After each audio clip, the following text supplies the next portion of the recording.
Hello friends, అందరూ బాగున్నారా? ఈ వీడియోలో మనం పెళ్లి తలంబ్రాల కొడుకులు ఎలా తయారు చేయాలి అనేది నేర్చుకుందాం. దీనికోసం మనం ముందుగా కొంచెం సైజు షేపు రెండు ఈక్వల్గా అందంగా ఉన్న రెండు చెప్పులు అయితే సెలెక్ట్ చేసుకోండి. పెయింట్స్కి వచ్చేసరికి ఫ్యాబ్రిక్ పెయింట్స్ అయితే వాడండి. అది ఫెవిక్రిల్, యాక్రిలిక్, మెటాలిక్ పెయింట్స్ తీసుకోండి. ఈ మెటాలిక్ పెయింట్స్ వేయడం వల్ల ఏంటంటే మనకి షైనింగ్ చాలా బాగుంటుందన్నమాట. రెండు చిప్పలకి కూడా ఫస్ట్ కోట్ వేసిన తర్వాత ఒక 10 మినిట్స్ ఆరనిచ్చి మళ్ళీ సెకండ్ కోట్ వేసేసుకోండి. సెకండ్ కోట్ వేయడం వల్ల ఏంటంటే మనకి కలర్ బాగా హైలైట్ అవుతుందన్నమాట. చూడండి ఎంత షైనీగా ఉన్నాయో కదా. సెకండ్ కోట్ కూడా కంప్లీట్ చేసేసిన తర్వాత ఒక 5 మినిట్స్ రెండు చిప్పల్ని ఆరనివ్వండి. ఇవి ఫ్యాబ్రిక్ పెయింట్స్ కాబట్టి చాలా త్వరగా డ్రై అయిపోతాయి. నేను ఇక్కడ గ్లూ కూడా ఫెవిక్రిల్ ఫ్యాబ్రిక్ గ్లూనే వాడుతున్నానండి. ఇది పెద్ద బాటిల్, దీనికన్నా చిన్నది కూడా ఉంటుంది. మీరు ఓన్లీ ఈ చిప్పల కోసమే కొనుక్కున్నట్టయితే చిన్న గ్లూ కొనుక్కోండి. ఇక్కడ డెకరేషన్ అయితే స్టార్ట్ చేద్దామండి. నేను ఇక్కడ డబుల్ లేయర్ స్టోన్ లైన్ అయితే స్టిక్ చేస్తున్నాను. యాక్చువల్లీ ఇది షీట్ లాగా వస్తుంది అనమాట. మనకి ఒక 4-5 లైన్స్ కూడా ఉంటాయి. మనకి ఎన్ని కావాలంటే అన్ని మనం చక్కగా నీట్గా కట్ చేసేసుకోవచ్చు. నేను ఇక్కడ 2 లైన్స్ కట్ చేసి స్టిక్ చేస్తున్నాను. నేను ముందు వీడియోస్లో కూడా చెప్పాను, ఇప్పుడు కూడా చెప్తున్నాను. ఏంటంటే ఈ కొబ్బరికాయలు, కొబ్బరి కొడుకులు తయారు చేసేటప్పుడు ఎక్కువ ఖర్చు పెట్టేద్దండి. ఎందుకంటే ఇది జస్ట్ ఒక 5 to 10 మినిట్స్ ఫోటోషూట్ కోసం మనం డెకరేట్ చేసుకుంటాం కాబట్టి గ్రాండ్గా అందంగా కనిపించేలాగా తక్కువ ఖర్చులో తయారు చేసుకుంటే మనకి బాగుంటుంది అనమాట. తర్వాత ఇవి ఎందుకు యూజ్ అవ్వవు. మనకి స్టోన్ లైన్ అయితే కొంచెం తక్కువ కాస్ట్లోనే దొరుకుతుందండి. అదే మనకి బ్లౌజెస్కి వేస్తాం చూడండి, ఆ స్టోన్ లైన్ అయితే మనకు కొంచెం కాస్ట్ ఎక్కువ పడుతుంది. ఇంకొక విషయం ఏంటంటే మనం ఈ స్టోన్ లైన్ అతికిస్తున్నాం కదండి, ఇది ముందే మనకి ఎంత రౌండ్ పడుతుంది అనేది మెజర్ చేసుకుని కట్ చేసుకుని అప్పుడు గమ్ పెట్టుకోవాలండి. ఇప్పుడు మనం ఈ చిప్ బ్యాక్ నుంచి డిజైన్ చేసుకుంటూ వస్తున్నామండి. ఎందుకంటే మనం ఫ్రంట్ నుంచే డిజైన్ చేసుకుంటూ బ్యాక్ వచ్చేసామనుకోండి, బ్యాక్ మనకి కరెక్ట్గా ప్లేస్ సరిపోదన్నమాట. మిడిల్ పాయింట్అవుట్ చేయడం అనేది కష్టం అవుతుంది అనమాట. అందుకే బ్యాక్ నుంచి వెళ్ళాలన్నమాట ఎప్పుడు కూడా. ఇక్కడ మనం స్టిక్ చేసే ప్రతి స్టోన్ లైను, బాల్ చైను ఏదైనా కూడా ఫస్ట్ మనం మెజర్ చేసేసుకోవాలి. మెజర్ చేసేసుకుని కట్ చేసుకుని ఆ తర్వాత గమ్ రాసి అప్పుడు మనం స్టిక్ చేయాలన్నమాట. అప్పుడైతే మనకి ఎలాంటి యాంబిగ్విటీ లేకుండా చాలా నీట్గా ఫినిషింగ్ అనేది వస్తుంది.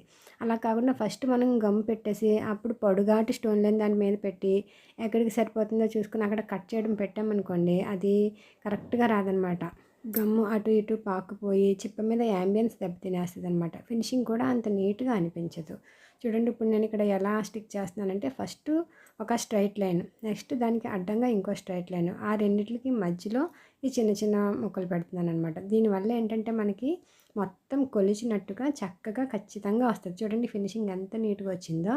అలా కాకుండా పక్క పక్కన పెట్టుకెళ్ళిపోయామనుకోండి, చివరికి వచ్చేసరికి ఎక్కువ ప్లేసు మిగిలిపోవడమో లేదా రెండు దగ్గరికి కంజెస్టెడ్గా వచ్చేయడమో అలా జరుగుతూ ఉంటుంది అనమాట. ఎప్పుడైనా సరే అది కొబ్బరి చిప్ అయినా కానివ్వండి లేదా కొబ్బరి బొండమైనా కానివ్వండి, ఫస్ట్ మనం అవుట్లైన్ ఫినిషింగ్ అనేది కరెక్ట్గా చేసేసుకున్నాం అనుకోండి, ఆ మధ్యలో డెకరేషను కొంచెం అటు ఇటు అయినా కూడా మనకి ప్రాబ్లం రాదనమాట.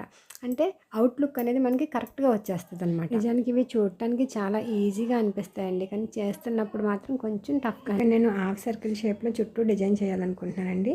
చూడండి స్టోన్ అనేది మనం కరెక్ట్గా మిడిల్కి పెట్టేసుకుంటే ఇంకా ఆటోమేటిక్గా మిగతాదంతా దాన్ని పట్టుకుని అలా ఎక్స్టెండ్ చేసుకుంటూ వెళ్ళిపోవచ్చు అనమాట. ఈ gold ball chains, next stone lines ఇవన్నీ కూడా మనం గమ్ము పెట్టక ముందే ఒకసారి ఆ స్టోన్ చుట్టూ అలా రౌండ్గా వేసుకుని ఎంతవరకు పడుతుందో చూసుకుని అక్కడికి కట్ చేసేసుకుని ఆ ముక్కలన్నీ పక్కన పెట్టుకున్నామంటే మనం త్వరగా చేసేసుకోవచ్చు. ఇంకా ఈ వైట్ కుందన్స్ ఉన్నాయి కదండి, ఇవి చక్కగా ఫస్ట్ సెంటర్లో ఒకటి పెట్టామంటే అటు పక్కకి ఇటు పక్కకి దాని నుంచి ఎక్స్టెన్షన్ చేసుకుంటూ వచ్చేయచ్చు అనమాట.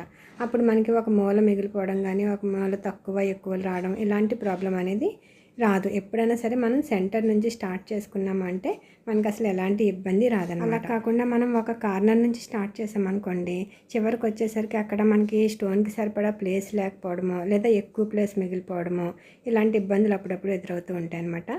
సో మనం సెంటర్ నుంచి స్టార్ట్ చేసుకుంటే మనకి ఏ ప్రాబ్లము ఉండదు. నెక్స్ట్ ఇంకో విషయం ఏంటంటే మనం ఈ స్టోన్ లైన్స్, బాల్ చైన్స్ పెడతాం కదండి, ఎంత మెజర్ చేసుకున్నా ఒక్కొక్కసారి కొంచెం చిన్నవి అవ్వచ్చు, కొంచెం ఎక్కువ అవ్వచ్చు.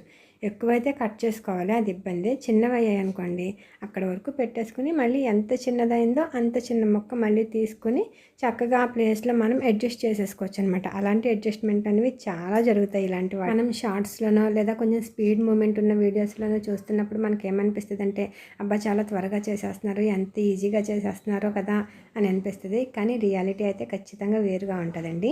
దట్టు ఇలాంటి వర్క్స్ చేస్తున్నప్పుడు చాలా పేషెన్స్ ఉండాలండి. మనం అనుకున్న పొజిషన్ వచ్చే వరకు వాటిని అడ్జస్ట్ చేసుకుంటూనే ఉండాలి. ఫర్ ఎగ్జాంపుల్ ఈ కుందన్స్ పెడుతున్నాం కదండి, ఇవి మనం పెట్టగానే కరెక్ట్ పొజిషన్లో ఉండిపోవు.